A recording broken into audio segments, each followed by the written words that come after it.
జయ జయ శుభకర వినాయక శ్రీకాణిపాకవర సిద్ధి వినాయక జయ జయ శుభకర వినాయక శ్రీకాణిపాకవర సిద్ధి వినాయక. నమస్కారం ప్రేక్షకులందరికీ శుభోదయం. ఈనాటి శుభయోగం శీర్షికన గురువారం సందర్భంగా భగవాన్ రమణ మహర్షి రచించినటువంటి ఉపదేశ సారంలో ఉన్న అంతరార్థం ఏంటో పరిశీలిద్దాం. భగవాన్ రమణ మహర్షి ఉపదేశ సారంలో ఆత్మ సాక్షాత్కారం గురించి, కర్మ సిద్ధాంతం గురించి వివరిస్తూ భావశూన్య సద్భావ సుస్థితి భావనాబలార్భక్తిరుత్తమ అంటూ విశ్లేషణ ఇచ్చాడు. దీనిలో ఉన్నటువంటి అంతరార్థాన్ని మనం పరిశీలిస్తే, భావాన్ని పరిశీలిస్తే, భావశూన్య సద్భావ సుస్థితి అంటే శూన్య భావన కంటే సద్భావన ప్రతి ఒక్కరికి ఉండాలి, పరమాత్మ భావన ప్రతి ఒక్కరికి ఉండాలి. అసలు ఏ భావము లేకుండా ఉండటం కంటే పరమాత్మ భావన కలిగి ఉండటం మంచిది అని అర్థం. అలాగే భావనాబలార్భక్తిరుత్తమ అంటే నాకు భగవంతుడికి ఎలాంటి భేదభావన లేదు అనే భావన ఉత్తమమైన భావన అని ఇక్కడ రమణ మహర్షుల వారు తెలియజేస్తున్నారు. అంటే ఏ భావము లేని శూన్య భావన కంటే భగవంతుడు ఉన్నాడన్న భావన చాలా గొప్పది. భగవంతుడు ఉన్నాడన్న భావన కంటే కూడా భగవంతుడు అంతటా వ్యాపించి ఉన్నాడన్న భావన ఇంకా గొప్పది. భగవంతుడు అంతటా వ్యాపించి ఉన్నాడన్న భావన కంటే కూడా అంతటా వ్యాపించి ఉన్న భగవానుడే నాలో కూడా ఉన్నాడు, నాలో ఉన్న భగవంతుడికి బయట ఉన్నటువంటి భగవంతుడికి భేదభావన లేదు అనే భావన పరమోత్తమమైన భావన అని ఇక్కడ రమణ మహర్షుల వారు సెలవిస్తున్నారు.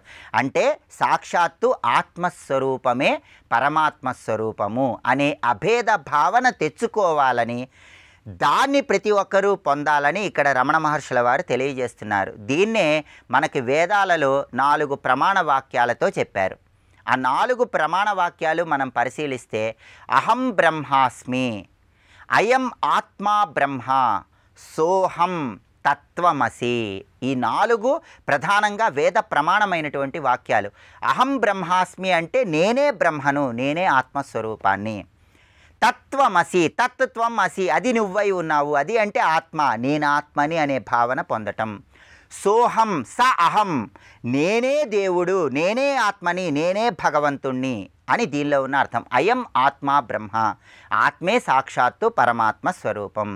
ఇలాంటి భావన పొందటాన్ని సచ్చిదానందము అనే పేరుతో పిలుస్తారు. సచ్చిదానందాన్ని పొందమని రమణ మహర్షుల వారు తెలియజేస్తున్నారు. సచ్చిదానందం అంటే సత్ చిత్ ఆనందం, ఈ 3 కలిస్తే సచ్చిదానందం. సత్ అంటే అర్థం ఏంటంటే కాలత్రయే ఇపి సత్ అంటుంది వేదాంతం. అంటే 3 కాలాల్లో ఉన్నదాన్ని సత్ అంటారు. ఇక్కడ 3 కాలాలు అంటే జాగ్రత్త, స్వప్న, సుషుప్తి, మేలుకొని ఉన్నప్పుడు, నిద్రపోయేటప్పుడు, గాఢ నిద్రలో ఉన్నప్పుడు, ఈ 3 అవస్థలలో ఉన్నదాన్ని సత్ అంటారు. ఈ 3 అవస్థలలో ఉన్నదే ఆత్మ, దాన్ని సత్, అది సత్యమైనది. చిత్ అంటే చైతన్యం, నిద్రించేటప్పుడు, మేలుకొని ఉన్నప్పుడు, గాఢ నిద్రలో ఉన్నప్పుడు, ఈ 3 కాలాలలో ఉన్నటువంటి సత్యమైనటువంటి ఆత్మ ఏదైతే ఉందో అది చిత్, చైతన్యాన్ని కలిగి ఉంది. ఆనందం, ఆ చైతన్యాన్ని తెలుసుకున్నప్పుడు అది ఆనందాన్ని కలిగింపజేస్తుంది, అదే సచ్చిదానందం. అందుకే ఆత్మ భావన పొందటం ద్వారా, సచ్చిదానందాన్ని పొందటం ద్వారా భగవంతుడే భక్తుడన్న భావాన్ని పొందమని ఇక్కడ రమణ మహర్షుల వారు తెలియజేస్తున్నారు. అది ఇక్కడ ఉన్నటువంటి విశేషార్థంగా ప్రతి ఒక్కరూ గుర్తించాలి. రేపటి శుభయోగం శీర్షికన గుండ్రాళ్ల తద్దె సందర్భంగా ఎలాంటి విధి విధానాలు పాటించాలో, తద్వారా ఎలాంటి ప్రయోజనాలు సిద్ధింపజేసుకోవచ్చో పరిశీలిద్దాం. నమస్కారం.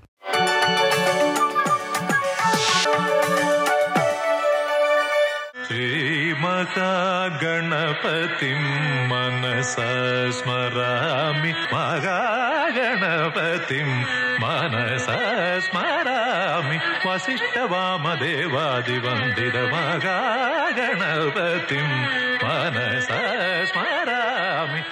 అసలు ఈ జగత్తు త్రిగుణాత్మకమైతే దీనికి అంటకుండా ఉన్న భాగం ముప్పాతికిట.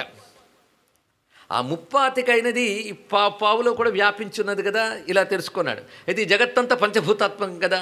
పంచభూతాత్మకమైన జగత్తులో ఆకాశం ప్లస్ భగవంతుడు తీసుకుంటే ప్లస్ అక్కర్లే, ఆకాశం కూడా భగవంతుడే. కానీ నువ్వు ఆకాశం అనే దృష్టితో చూస్తున్నావు కనుక పావు భాగమైన ఆకాశము, ముప్పాదిక భాగమైన భగవంతుడు.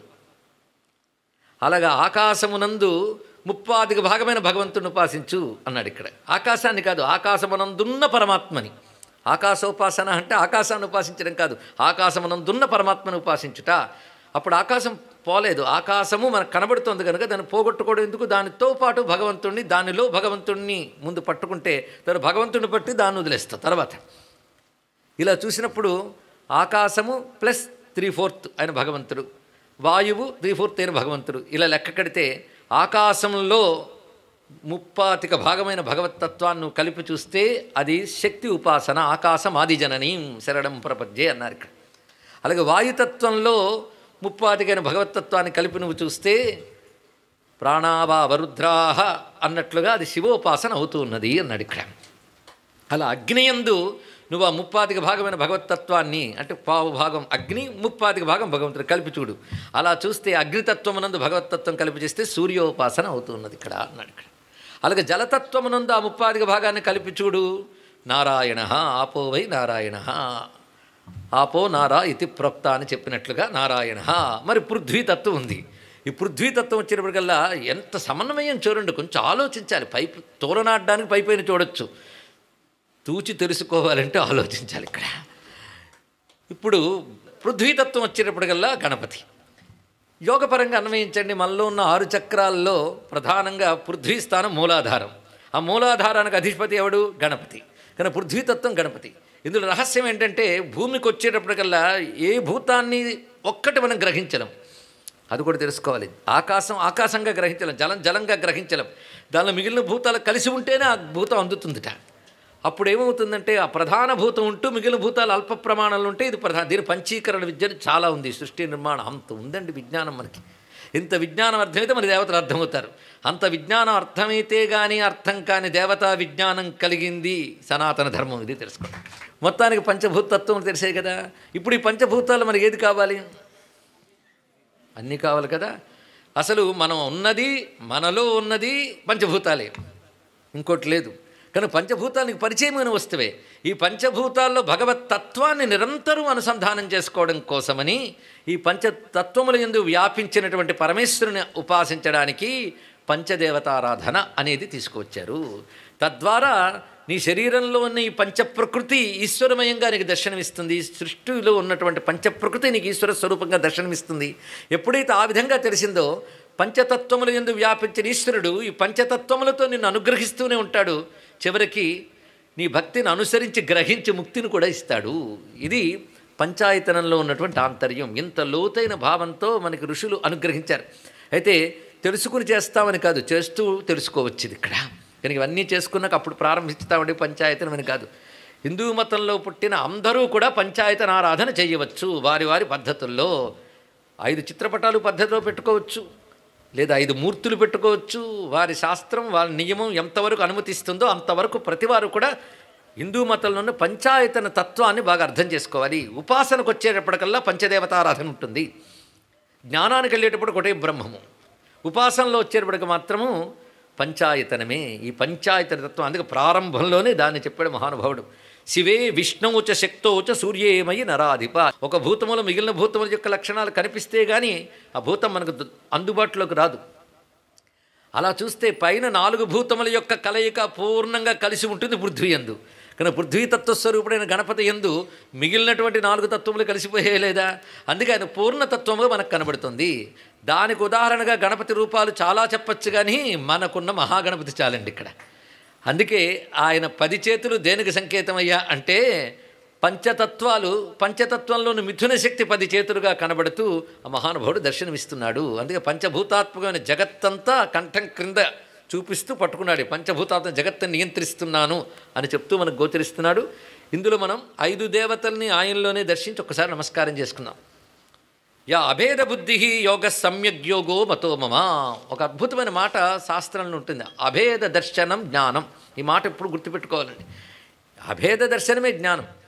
అది జీవేశ్వర అభేద దర్శనం జ్ఞానం అని అల్టిమేట్గా తేలుతుంది. అది తేలే వరకు కనీసం దేవతల మధ్య అభేదమైనా పాటించాలి ఇక్కడ.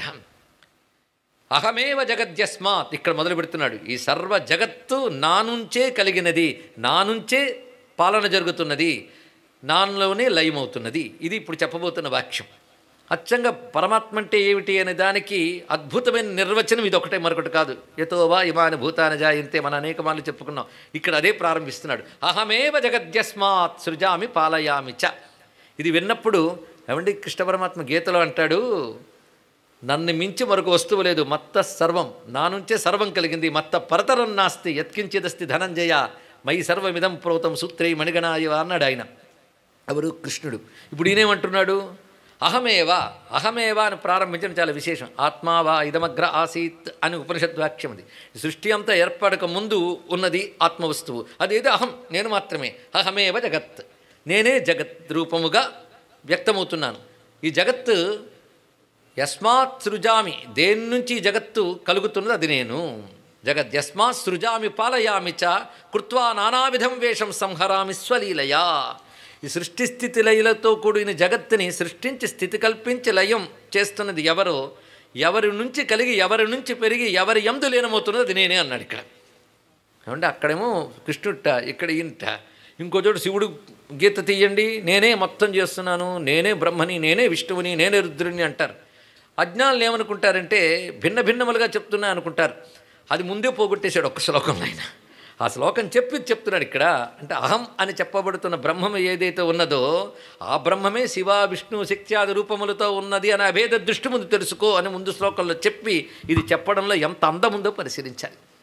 ఇది గణేశ గీతలో కనబడేటువంటి మొదటి అధ్యాయంలో సాంఖ్య సారార్థ యోగము అధ్యాయం పేరండి. ఇక్కడ అంత అందమైనటువంటి శ్లోకాన్ని ఇక్కడ చెప్పాడు. సర్వం శ్రీ సిద్ధలక్ష్మీ వల్లభా సమేత మహాగణపతి చరణారవిందార్పణమస్తు.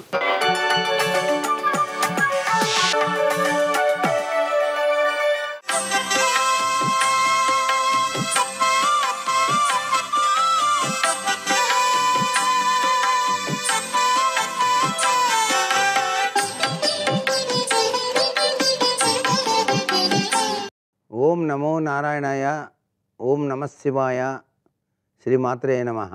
గురువు అద్వితీయమైనటువంటి దివ్యవంతమైన శక్తిని ప్రసాదిస్తాడు మానవుడికి. గ్రహాల్లో గురుగ్రహం కనుక సరిగా లేకపోయినట్లయితే అనేక తెలివితేటలు ఉన్నప్పటికీ కూడాను రాణించలేని పరిస్థితి అత్యధికంగా ఉంటుంది. అందుకనే ప్రతి ఒక్కరూ కూడాను గురుగ్రహం యొక్క అనుగ్రహం కోసం దత్తాత్రేయ స్వామి వారిని పూజ చేయాలి. ఆ దత్తాత్రేయుల వారు బ్రహ్మ విష్ణు మహేశ్వర స్వరూపులు కాబట్టి, త్రిమూర్త్యాత్మకమైనటువంటి తత్వంలో స్వామి విరాజిల్లుతున్నారు కాబట్టి, అంతేకాకుండా ఘోరమైనటువంటి కష్టాన్ని సైతం కూడాను తొలగించేటువంటి శక్తి సంపన్నత కలిగినటువంటి స్వామి దత్తాత్రేయుల వారు. గురువు యొక్క అనుగ్రహం కోసం, గురుగ్రహము యొక్క గొప్ప విశేషకరమైన ప్రభావం కోసం ఔదంబర వృక్ష ప్రదక్షిణంతో పాటు దత్తాత్రేయుని యొక్క శ్లోకాల్ని పఠించడం కూడాను ప్రతి ఒక్కరూ ఆచరించాలి. ఎప్పుడైనా సరే గురువారం నాడు గోమాతకు బాగా నానబెట్టినటువంటి శనగలు ఆహారంగా తినిపించి గో ప్రదక్షిణం చేయటం వలన కూడాను గురుగ్రహము యొక్క అనుగ్రహాన్ని సాధించడానికి ఆస్కారం ఎంతగానో ఉంటుంది అంటోంది శాస్త్రం. దత్తాత్రేయ దేవాలయాన్ని సందర్శించి అక్కడ తాళింపు వేసినటువంటి శనగల్ని నైవేద్యంగా సమర్పించి అక్కడున్న భక్తజనాలకు అందరికీ పంచాలి. ఇలా పంచడం వల్ల గురువారాలు గురుగ్రహ దోష నివృత్తి జరుగుతుంది. అంతేకాకుండా దక్షిణామూర్తి ఆలయాన్ని దర్శించి అక్కడ గురువారం నాడు గనక దక్షిణామూర్తి గురుగ్రహ హోమం అని గనక చెప్పి నిర్వహించుకున్నట్లయితే తప్పనిసరిగా గురుగ్రహము యొక్క అనుగ్రహాన్ని సాధించవచ్చు.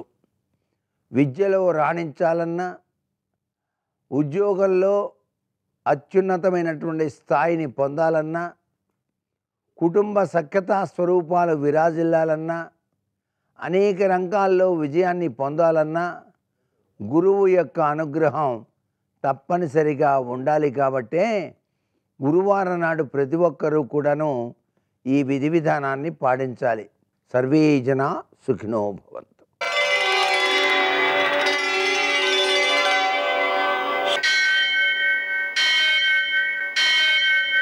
సహస్రశీరుషం దేవం విశ్వాక్షం విశ్వశంభువం విశ్వం నారాయణం దేవమక్షరం పరమం పదం విశ్వతః పరమాం నిత్యం విశ్వం నారాయణగుం హరిం విశ్వమేవేదం పురుషస్తద్విశ్వముపజీవతి పతిం విశ్వస్యాత్మేశ్వరగుం శాశ్వతగుం శివమచ్యుతం నారాయణం మహాజ్ఞేయం విశ్వాత్మానం పరాయణం.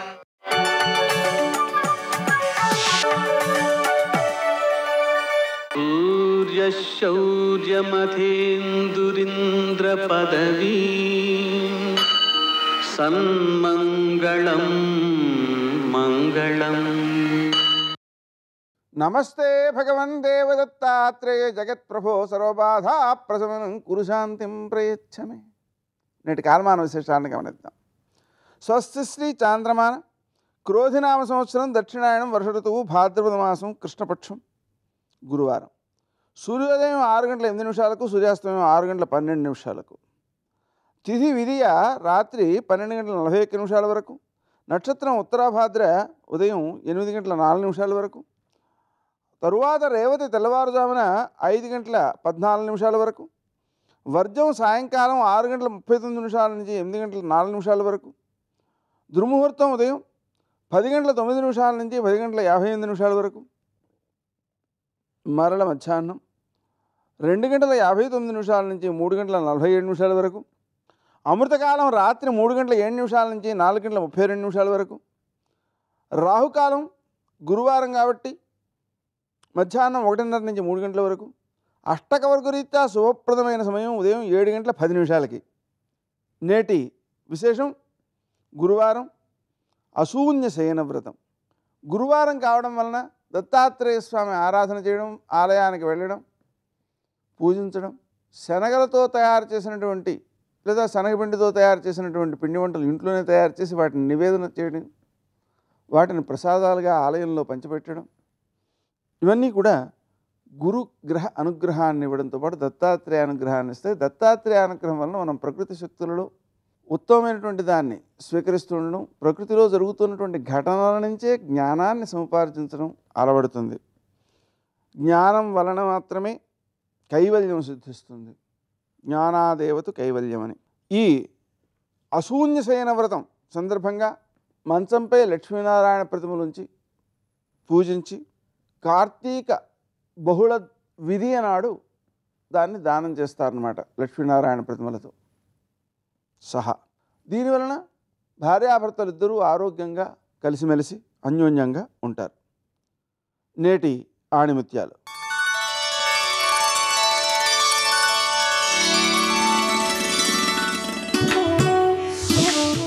ఓదార్చే మనసు కన్నా సాయం చేసే చేతులే గొప్పవి.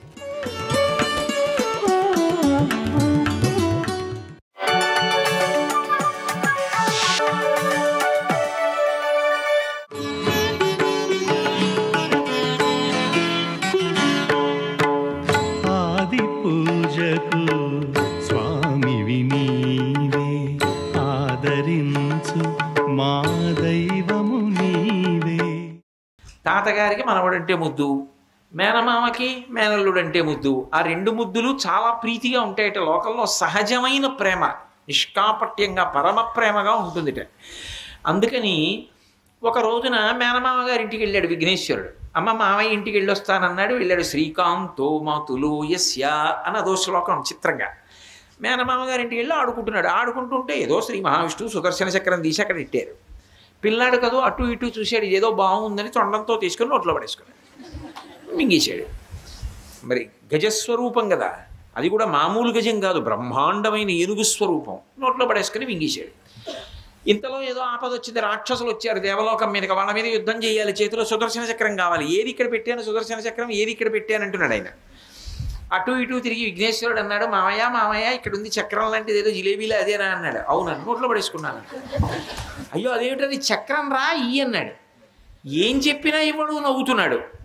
నవ్వితే చూసి చూసి మేనల్లుడు కొట్టలేడు, అవతల చూస్తే అవసరం చక్రమా ఆయన కడుపులో ఉంది, ఏం చేస్తాడు? చూసి చూసి చూసి పిల్లాడిని నవ్విస్తే పొలమారితే చక్రం బయటపడిపోతుందని ఏం చెయ్యాలో అర్థం కాక ఇంత శ్రీ మహావిష్ణువు వింత చేష్ట చేశారు. ఆయన ఇలా పట్టుకొని గుంజీలు తీశారు. తీస్తే ఇంతటి విష్ణువు గుంజీలు తీస్తుంటే ఏదో చిత్రంగా అనిపించింది. మాయ ఏమిటదని పక్క పక్క పక్క పక్క నవ్వాడు. ఆ నవ్వడంలో పొలమారి ఆ చక్రం బయటికి ఎక్కేశాడు. అమ్మయ్య ఇంతే చాలరా అని పట్టుకెళ్ళిపోయాడు. అందుకని మేనల్లుడై వైష్ణవాన్ని శైవాన్ని బంధుత్వంతో కలిపారు విఘ్నేశ్వరుడు సుబ్రహ్మణ్యుడు. అందుకని విష్ణువు ఆ రోజున చెవులు పట్టుకొని గుంజీలు తీస్తే ప్రసన్నుడైపోయాడు. ఇప్పటికీ మీరు అందుకే ఇప్పటికీ ద్రవిడ దేశం వెడితే ఎక్కడైనా విఘ్నేశ్వరుడు గిరి కనబడితే చెప్పులు ఇప్పి 3 మాటలు ఇలా కొట్టుకుని గుంజీలు తీసి వెళ్ళిపోతుంటాడు.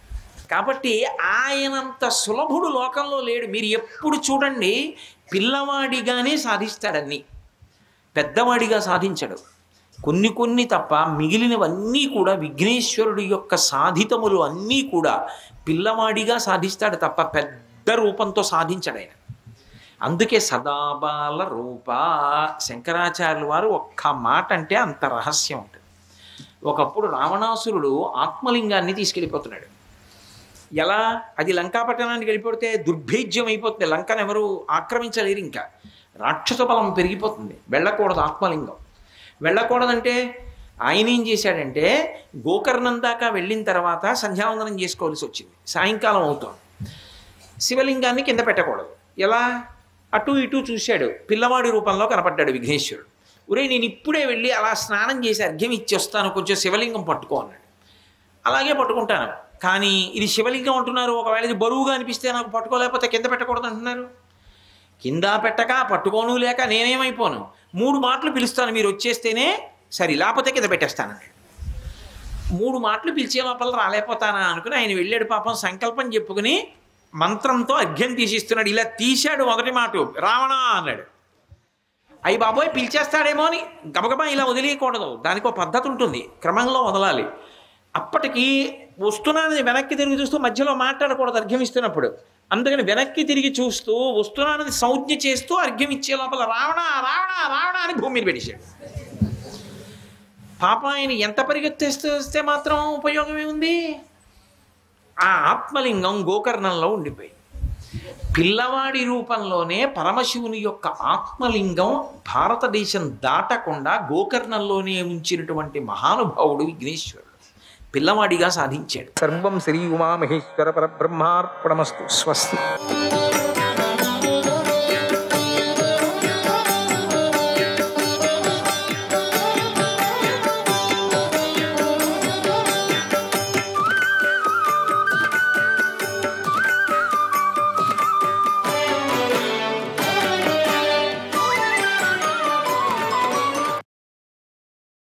కార్యం కోసం సంధి చేసుకున్న పిల్లి ఎలుకను చూసి ముంగిస గూబా 2 వాటి స్థానాలకు వెళ్ళిపోయాయి. పిల్లికి అంటుకొని పోయినటువంటి ఎలుక దేశకాలాలు తెలిసింది. కాలం కోసం నిరీక్షిస్తూ మెల్లమెల్లగా కొద్దిగా వలత్రాళ్లను కొరుకుతోంది. బంధంలో కష్టపడుతున్న పిల్లి తొందరపడుతూ మెల్లగా త్రాళ్లు కొరుకుతున్నటువంటి ఎలుకని తొందర పెట్టసాగింది. ఎందుకు ఆలస్యం చేస్తున్నావు? నీ పని తీరిందని నన్ను అవమానిస్తున్నావా? ఆ చండాలుడు రాకముందే త్వరగా త్రాళ్లను కొరుకు అంది. తెలివైన ఎలుక తెలివి తక్కువ పిల్లితో తనకు ప్రియము హితము అయినటువంటి మాట ఇలా పలికింది. ఓ పిల్లి, ఊరుకో, తొందర కంగారు పడకు. మనమే ఇప్పుడు కాలం తెలిసిన వాళ్ళం, కాలం మించిపోలేదు. అకాలే కృత్యమారబ్ధం అకాలే కృత్యమారబ్ధం కర్తుర్నార్తాయ కల్పతే కర్తుర్నార్తాయ కల్పతే తదేవ కాల ఆరబ్ధం తదేవ కాల ఆరబ్ధం మగతేర్తాయ కల్పతే మగతేర్తాయ కల్పతే. ఆ కాలంలో ఆరంభించిన పని కర్తకు ప్రయోజనం చేకూర్చదు. తగిన కాలంలో ఆరంభించిన పనే గొప్ప ప్రయోజనం సమకూర్చుతుంది. ఆ కాలంలో విడుదల అయితే నీ వల్లనే నాకు భయం కలగవచ్చు. అందుచేత కాలం కోసం నిరీక్షించు. ఎందుకు తొందర పెడుతున్నావు? తొందరపడద్దు అనింది. మనమిద్దరికీ సమానంగా భయం కలిగినప్పుడు ఆయుధం చేతిలో ధరించి వచ్చే చండాలను చూశాక నీ పాశాలు నేను కొరికివేస్తాను. అప్పుడు విడుదల పొంది నీవు చెట్టు ఎక్కగలవు. నీకు ప్రాణం దక్కించుకోవడం తప్ప మరో కార్యం లేదు కదా. అప్పుడు అంటే నన్ను పట్టి తినవు కదా నువ్వు అని అర్థం. అక్కడ లోమశ, భయంతో నువ్వు తప్పించుకున్న తరువాత నేను కన్నులో దూరుతాను, నువ్వు చెట్టు ఎక్కుతావు అంది ఎలుక. తన మేలు కోసం ఎలుక ఇలా అనగానే బ్రతుకు మీద ఆశ కలిగి పిల్లి ఆలస్యం చేస్తున్న ఎలుకతో ఇలా అంది. మిత్రుల పనులను సంతోషంతో చేసే సజ్జనులు ఇలా చెయ్యరు. తొందరపడి నేను నిన్ను వెంటనే కష్టం నుండి విడిపించాను కదా, అలాగే నాకు హితమైన కార్యం నీవు త్వరగా చెయ్యాలి. మన ఇద్దరికీ రక్షణ కలిగేటట్లు ప్రయత్నించు. అలా కాకుండా పూర్వ వైరాన్ని తలుచుకుంటూ కాలం గడపాలని కోరుతున్నావా? ఒకవేళ పూర్వం నేను తెలియక ఏ కొద్దిపాటి చెడ్డ పని చేసినా అయినా చేసి ఉంటే దాన్ని మనసులో పెట్టుకోకు. నేను కూడా నిన్ను అలాగే క్షమిస్తాను. నా పట్ల అనుగ్రహించు అని పిల్లి అనగానే చక్కని తెలివి శాస్త్రబుద్ధి కల ఎలుక అలా అంటున్న పిల్లితో హితంగా ఇలా అంది. తొందరగా కోరుకుంటే నువ్వు కొరకకపోతే, నువ్వు తొందరగా చేయకపోతే పని ప్రయోజనం కాదు. నువ్వు ఏదో పాత వైరాన్ని పెట్టుకున్నావు, నన్ను ఆ విధంగా అనుకోవద్దు, తొందరగా పని చేయని. అప్పుడు అంటుంది, మార్జాలమా, నీ ప్రయోజనాన్నే కోరుకొని నీ మాట విన్నాను. నా ప్రయోజనం నేను గ్రహించి ఉన్నానని నీకు తెలుసు. బలవంతునితో సంధి చేసుకున్న తర్వాత తనను తాను రక్షించుకోలేని వాడు అపత్య పదార్థం తిన్నవానిలాగా ప్రయోజనం పొందడు. నకచ్చిత్ కస్య చిన్మిత్రం, నకచ్చిత్ కస్య చిన్మిత్రం, నకచ్చిత్ కస్య చిద్రిపు, నకచ్చిత్ కస్య చిద్రిపు. అర్థతస్తు నిబధ్యంతే, అర్థతస్తు నిబధ్యంతే, మిత్రాణి రిపవస్తథ, మిత్రాణి రిపవస్తథ. లోకంలో ఎవడికి మిత్రుడు కాడు, శత్రువు కాడు. ప్రయోజనాన్ని బట్టి మిత్రులు కానీ శత్రువులు కానీ ఏర్పడతారు. ఏనుగులతోనే అడవి ఏనుగులను పట్టుకుంటారు. అలాగే ప్రయోజనాలతోనే ప్రయోజనాలు కట్టబడతాయి. పని పూర్తి అయ్యాక ఎవడు కర్తను గురించి పట్టించుకోడు కదా. అందుచేత పనులన్నీ పూర్తిగా చేయకుండా కొద్దిగా మిగిలి ఉండేటట్లు చేయాలి. ఆ చివరి సమయంలో నీవు చండాలుడు వస్తున్నాడనే భయంతో పారిపోవటానికే ప్రయత్నిస్తావు కానీ నన్ను పట్టుకొని ఎందుకు శక్తుడు కావును. వలలో ఉన్న అన్ని త్రాళ్లను కొరికివేశాను, ఒక్క పోగు మాత్రం మిగులుంది, దాన్ని కూడా త్వరగానే కొరుకుతాను, భయపడకు అంది ఎలుక. ఆపదలో చిక్కుకున్న ఆ రెండు ఇలా మాట్లాడుకుంటూ ఉండగానే రాత్రి గడిచిపోయింది. పిల్లికి భయం పట్టుకుంది. తెల్లవారుతూ ఉండగానే పరిగణుడనేటువంటి చండాలుడు ఆయుధం చేత పట్టుకొని వస్తూ కనపడ్డాడు. వాడు నలుపు పసుపు కలిసిన రంగుతో ఉన్నాడు. పెద్ద పెద్ద పిరుదులతో వికృతంగా భయంకరంగా ఉన్నాడు. చుట్టూర కుక్కలు గుంపుంది. మేకుల వంటి చెవులు, పెద్ద నోరు కలిగి ఉన్నటువంటి మలినంగా భయంకరంగా ఉన్నాడు. యమదూతలా ఉన్నటువంటి వాడిని చూసి పిల్లి భయంతో ఇప్పుడేం చేస్తావంది. ఈ భయంకర దృశ్యం గందరగోళం చూసి ముంగిస, గుడ్లగూబ కూడా చాలా భయపడి నిరాశ చెందాయి. ముంగిస, గుడ్లగూబ రెండు బలం గలవి, తెలివి గలవి, కలిసి ఉన్నాయి. అయినా పిల్లి ఎలుకల నీతి బలం వల్ల పిల్లి ఎలుకలను తమ శరీర బలంతో దెబ్బతీయలేకపోయాయి. ప్రయోజన దృష్టిలో సంధి చేసుకున్న పిల్లి ఎలుకలను చూసి ముంగిస, గుడ్లగూబ తమ తమ నివాసాలకు వెళ్ళిపోయాయి. అప్పుడు పిల్లి యొక్క వలత్రాడును ఎలుక కొరికింది. పిల్లి భయపడి ఒక్క దూకులో చెట్టు ఎక్కింది. భయపడిపోయింది, ఎందుకంటే వాడు వస్తున్నాడు కదా. అలా పిల్లి భయపడమనే భయం అనేటువంటి సుడిగుండం నుండి శత్రువుల ద్వారా బయటపడింది. ఎలుక కన్నంలో దూరింది. పిల్లి కొమ్మను చేరింది. చండాలుడు వల తీసుకొని చుట్టూరా చూసి తన ఆశను విడిచి అక్కడి నుండి వెళ్ళిపోయాడు. వలలో ఏమీ లేవన్నీ పోయాయి. అప్పుడు చెట్టు మీద ఉన్న పిల్లి భయం పోయి జీవితం మళ్ళీ పొంది కన్నంలో ఉన్న ఎలుకతో ఇలా అంది, ఒక్క మాట కూడా చెప్పకుండా ఒక్క దూకు దూకేశావు. కృతజ్ఞురాలివి. నీకు మేలు చేసిన నన్ను అనుమానించడం లేదు కదా. నా నమ్మకం పొంది నాకు జీవితం ఇచ్చి మిత్రసౌఖ్యం అనుభవించే సమయంలో నా దగ్గరకు రావటం లేదేమిటి? ఎందుకు రాదు? ముందు స్నేహం చేసి తర్వాత ఆ స్నేహాన్ని కొనసాగించకపోతే ఆ దుర్మతి ఆపదలో మిత్రులను పొందలేడు. మిత్రమా, నీ చేత నేను ఉపకారం పొందాను. స్నేహం పొందిన నన్ను కలిసి సుఖపడటానికి నీవు అర్హుడవుతావు. నా దగ్గరికి రా. ప్రియమైన గురువును శిష్యులు పూజించినట్లు నా మిత్రులు బంధువులు అందరూ నిన్ను పూజిస్తారు. మిత్ర బంధువులతో కూడిన నిన్ను నేను కూడా పూజిస్తాను. బ్రతుకునిచ్చిన వాడిని కృతజ్ఞుడు పూజించకుండా ఉంటాడా? నా శరీరానికి, గృహానికి, సంపదలకు అన్నిటికీ నీవే స్వామివి. నువ్వు నాకు శాసనం చేసే గురువు కావలసింది. ఓ ప్రాజ్ఞుడా, నువ్వు నాకు మంత్రివికా. తండ్రిలాగా నన్ను శాసించు. నా వల్ల నీకు భయం లేదు. నా జీవితం మీద ఒట్టువే చెబుతున్నాను. నీవు బుద్ధి చేత సాక్షాత్తు శుక్రాచార్యుడు. మేము బలవంతులం. నీవు నాకు జీవితం ప్రసాదించి మంత్ర బలసహితుడు అయ్యావు అంది. ఇలా పిల్లి ప్రశాంతంగా పలికింది. ఇతరుల ఊహలు తెలిసిన ఎలుక తనకు హితకరంగా ఇలా అంది, లోమశ, నీవు చెప్పిందంతా విన్నాను. నాకు తోచినదేదో నేను చెప్తాను విను. మిత్రులను తెలుసుకోవాలి, శత్రువులను కనిపెట్టాలి.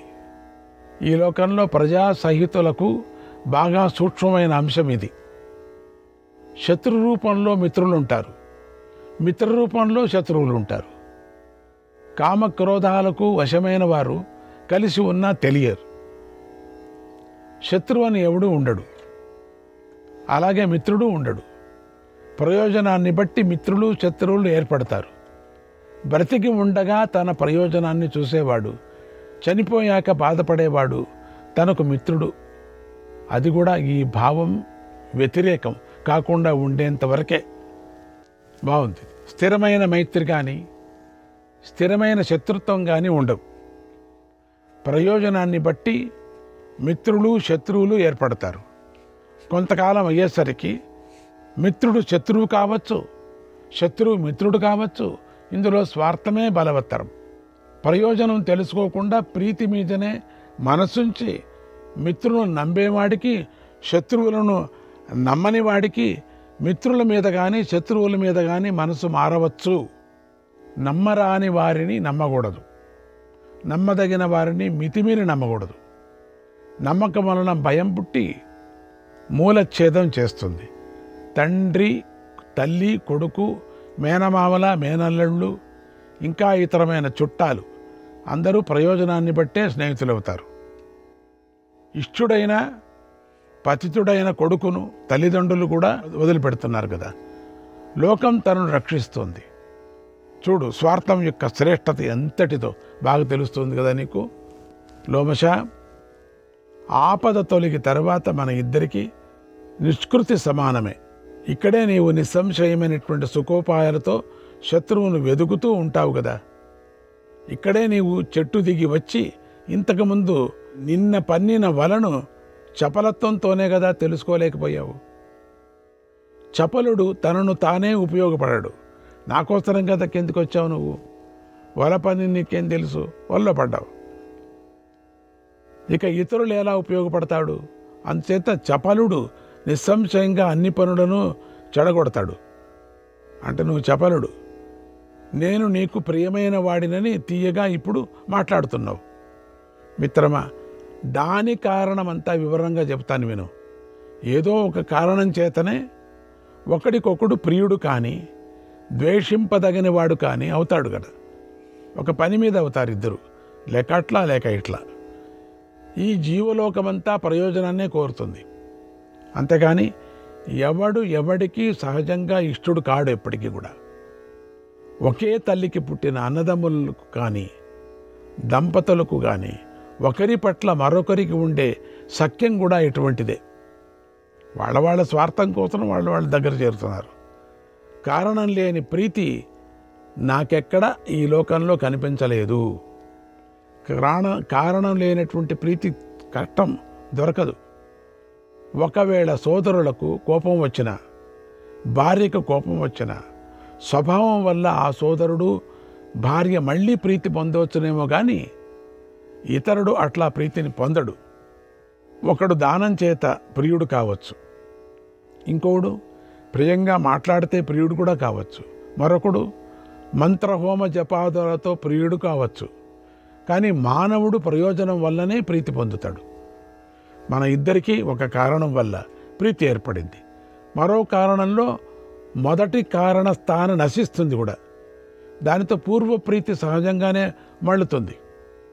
కానీ నేను నీకు ప్రియం కావడానికి కారణం భోజన ప్రయోజనం కాకుండా మరొకటి కూడా ఉందని నాకు అనిపిస్తుంది. అందులోనూ మనం పండితులమే కదా, అంటే కాలహేతువును మార్చివేస్తుంది కదా. స్వార్థం దాన్ని అనుసరిస్తుంది. ఆ స్వార్థాన్ని ప్రాజ్ఞుడు తెలుసుకుంటాడు. లోకం ప్రాజ్ఞుడిని అనుసరిస్తుంది. స్వార్థంలో పండితుడైనటు వాని దగ్గర నువ్వు ఇలా మాట్లాడరాదు.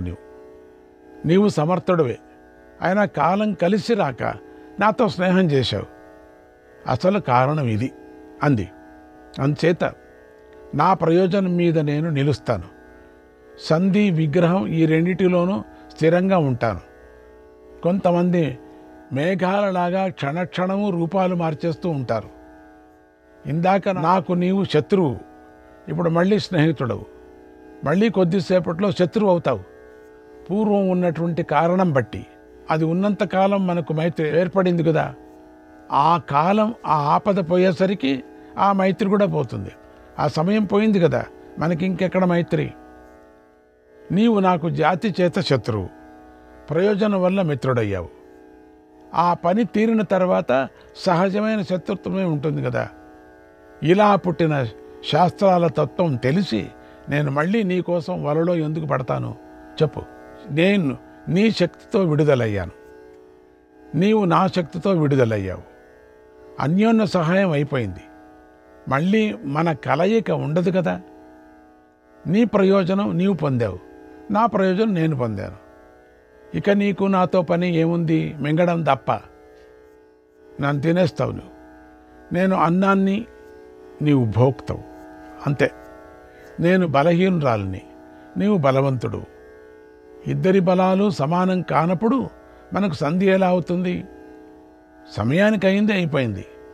నీకు ఈ తెలివితేటలు విడుదల అయ్యాక వచ్చాయని అనుకుంటా. ఇప్పుడు సుఖంగా ఉండి నువ్వు ఆహారం కోసం వెతుకుతున్నావు. నువ్వు వెతుకుతున్నావు ఇప్పుడు. నిన్నటి నుంచి నాకు ఆహారం లేదు నీకు, అందుకని నా కోసమే ఉన్నావు నువ్వు. ఇది నిజం. నీవు తిండి కోసమే వలలో పడ్డావు. వలలో ఎందుకు పడ్డావు? నన్ను పట్టాలా అని పడ్డావు, పడిపోయావు. విడుదల పొంది ఆకలితో బాధపడుతున్నావు. దానికోసం శాస్త్రబుద్ధిని ఆశ్రయించి నన్ను తప్పక తిందామనుకుంటున్నావు. నీకు ఆకలిగా ఉందని, ఇది నీకు భోజన సమయమని నాకు తెలుసు. అందుచేత నీవు నన్ను మోసగించి ఆహారం కోసం వెతుకుతున్నావు. కానీ మిత్రమా, నాతో సంధి తగదు. నీతో కలిసి ఉన్న నన్ను చూసి నీ భార్య పుత్రులు సంతోషంగా నన్ను తినకుండా ఎందుకుంటారు? నువ్వు తినకపోవచ్చు, నీ భార్య పుత్రులు ఉన్నారు కదా, వాళ్ళు నన్ను తినేస్తారు. నేను కలవను. కలిసే కారణం ఇప్పుడు లేదు. నేను చేసిన మంచి పనిని స్మరించేటట్లయితే స్వస్థుడవై నాకు శుభం కలగాలని కోరుకో. దుష్టుడైన శత్రువు ఆకలితో క్లిష్ట దశలో ఉండి ఆహారం కోసం వెతుకుతుంటే వాడి దగ్గరకు ఏ బుద్ధిమంతుడు వెడతాడు? ఎవడు వెళ్ళరు. నేను వెళ్ళిపోతాను. దూరంగా ఉన్న నీకు నేను ఉద్వేగం కలిగిస్తాను. బలవంతునికి దగ్గరగా ఉండటం మంచిది కాదు. ఓ లోమశ, నేను నీతో కలవను. నా మంచి పనిని గుర్తిస్తే నాతో స్నేహాన్ని కొనసాగించు. పాపాత్ముడు బలవంతుడై శాంతంగా ఉన్నవాడికి ఎప్పుడూ భయపడాలి. నీకు స్వార్థమే లేకపోతే నేను చేయవలసిన పని ఏమిటో చెప్పు, నా సొమ్ము అంతా ఇస్తాను, కానీ నన్ను మాత్రం ఎన్నడూ అర్పించుకోను. నా సొమ్ము ఇస్తాను కానీ నేను నీకు ఇవ్వను. ఆత్మార్తే సంతతి త్యాజ్య, ఆత్మార్తే సంతతి త్యాజ్య, రాజ్యం రత్నం ధనాని చ, రాజ్యం రత్నం ధనాని చ, అపి సర్వస్య ముసృజ్య, అపి సర్వస్య ముసృజ్య, రక్షేదాత్మానమాత్మన, రక్షేదాత్మానమాత్మన. తన కోసం సంతానమైన, రాజ్యమైన, రత్నాలు, సంపద అయినా వదులుకోవచ్చు. సర్వస్వము విడిచైనా తనను తాను రక్షించుకోవాలి. జీవించి ఉంటే శత్రువులు లాక్కున్నటువంటి ఐశ్వర్య ధనరత్నాలు అన్నీ మళ్ళీ ఇచ్చుకోవడం కనిపిస్తూనే ఉంది, విన్నాం కూడా. అంతేగాని ధనరత్నాలలాగా తనను తాను సమర్పించుకోరాదు. భార్య సంపదలను ఇచ్చి అయినా తనను తాను సర్వదా రక్షించుకోవాలి. తనను తాను రక్షించుకునే నేర్పు కలవారికి, ఆలోచించి పనులు చేసేవారికి తమ దోషం వల్ల కలిగే ఆపదలు కలగవు. దుర్బలులైన బలవంతుడైన శత్రువును గురించి బాగా తెలుసుకొని శాస్త్రార్థంతో నిశ్చయించుకునే వారి బుద్ధి ఎన్నడూ చలించదు. ఇలా ఎలుక స్పష్టంగా గద్దించి బెదిరించి పలికేసరికి పిల్లి సిగ్గుపడి ఎలుకతో ఇలా అంది, నిజం ఒట్టు వేసి చెబుతున్నా, నీవు నన్ను మిత్రద్రోహి అని నిందించావు. అది నీ తెలివి అని అనుకుంటున్నా. నీవు నాకు హితం చేయటంలో ఆసక్తి కలవాడు. వేరు భావం కల నీతో నేను ప్రయోజన దృష్టితో మాట్లాడాను. ఈ విషయంలో నన్ను నీవు మరో విధంగా గ్రహింపకూడదు. నీవు నాకు ప్రాణదానం చేశావు. దానితో నాకు మంచి మనసు కలిగింది. ధర్మజ్ఞురాలిని, గుణజ్ఞురాలిని అయ్యాను. విశేషించి కృతజ్ఞురాలిని అయ్యాను. మిత్రుల మీద ప్రేమ కలదానిని, నీ మీద భక్తి కలదానిని. సత్పురుష, నీవు కూడా నా మీద అదే భావంతో ప్రవర్తించు. నన్ను నీవు నిందిస్తే నేను నా బంధువులతో కలిసి ప్రాణాలు విడుస్తాను. నా వంటి మంచి మనస్సు కల వారి మీద పండితులకు నమ్మకం కనిపిస్తూనే ఉంటుంది. నన్ను నీవు శంకింపదగదు అంది ఆ పిల్లి. ఇలా పిల్లి ప్రశంసిస్తూ ఉన్న గంభీర భావం కల ఎలుక పిల్లితో ఇలా అంది, నీవు మంచిదానవు, నీ మాట విన్నాను, నీ మీద నాకు ప్రీతి ఉంది, కానీ నిన్ను నమ్మలేను. ఈ స్తుతులతోనూ ధనరాశులతోనూ నన్ను నీవు వశపరుచుకోలేవు. ప్రాజ్ఞులు శత్రువులకు నిష్కారణంగా లొంగరు. ఈ విషయంలో శుక్రుడు ఇలా బోధించాడు, సమానమైన కార్యంలో బలవంతుడైన శత్రువుతో సంధి చేసుకుని ఉపాయంతో మెలకువతో మెలగాలి. ప్రయోజనం పొందిన తర్వాత కూడా నమ్మకూడదు. నమ్మరాని వారిని నమ్మకూడదు. నమ్మదగిన వారిని కూడా మితిమీరి నమ్మరాదు. ఇతరులకు నమ్మకం కలిగించాలి, కానీ ఇతరులను నమ్మకూడదు. అందుచేత సర్వకాల సర్వావస్థల్లోనూ తన జీవితాన్ని రక్షించుకోవాలి. బ్రతికి ఉంటే ద్రవ్యాలు, సంతానం అన్నీ సమకూరుతాయి. పూర్తి అవిశ్వాసమే నీతి శాస్త్రాల సారం. అందుచేత మానవులలో అవిశ్వాసమే పుష్కలంగా హితం కలిగిస్తుంది. దుర్బలులైన నమ్మకం లేని వారు శత్రువుల చేత వధింపబడరు. బలవంతులు నమ్మకం కలిగి దుర్బలులకు వధింపదగిన వారు అవుతారు కదా.